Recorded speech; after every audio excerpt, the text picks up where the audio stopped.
அம்மா லீவ் விட்டாச்சு ஸ்கூலுக்கு. டூர் எங்கே போகிறோம்? என்ன கேட்ட? மறுபடியும் சொல்லு. லீவ் விட்டாச்சு ஸ்கூலுக்கு. லீவ் விட்டாச்சுல, அதனால எங்கே போகிறோம்? டூரா?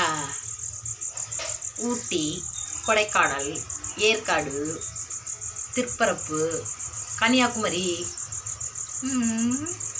இதுக்கெல்லாம் கூட்டிகிட்டு போகிற மட்டும் ஆசைப்படுறாங்க. முக்கியமாக கூமாப்பட்டி போவான். கூமாப்பட்டியில் போய் கும்மி அடிச்சுட்டு வருவோம். போடி போக்கத்தவளை தன்னால் வீடை கட்டிட்டு கடன் உடம்பா. என்ன அம்மா கும்மா எடுத்துட்டு போய் தண்ணியில் அங்கே போய் கட்டுரு. 210 ரூபா அவனுக்கு 210 ரூபா விடுமா. வீடை கட்டிட்டு தன்னால் கும்பிரி போய் கிடக்கான். கடனை விடணுமா? எப்படி கடனை கட்டுறதுன்னு தெரியாமல் அப்பாவும் நானும் முடிச்சு போய் கிடக்கான். உனக்கு டூரு கேட்குதா? டூரு மூஞ்சியில் குத்துறேன்னுக்குதா? மூஞ்சி மாந்து வாங்கிக்கிற எருமை மாடு. போவிட்டே அம்மாச்சி ஊரில் திருவிழா இருக்குது. 10 நாளைக்கு திருவிழா.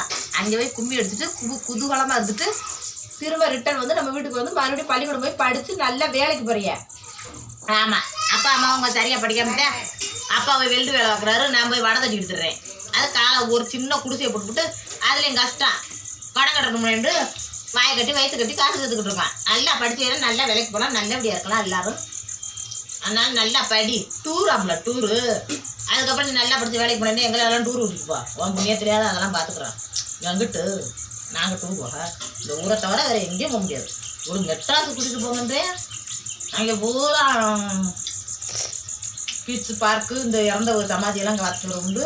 எங்கள் அப்பா கூட்டு போகிறாருல இந்த ஆளுக்கிற மெட்ராஸுக்கு. இவளுக்கு டூர் வேணுமாம்ல பத்தியாம்மா? டூர் வேணுமா? இலக்கணத்தை பற்றியா? பாரு பாப்பா.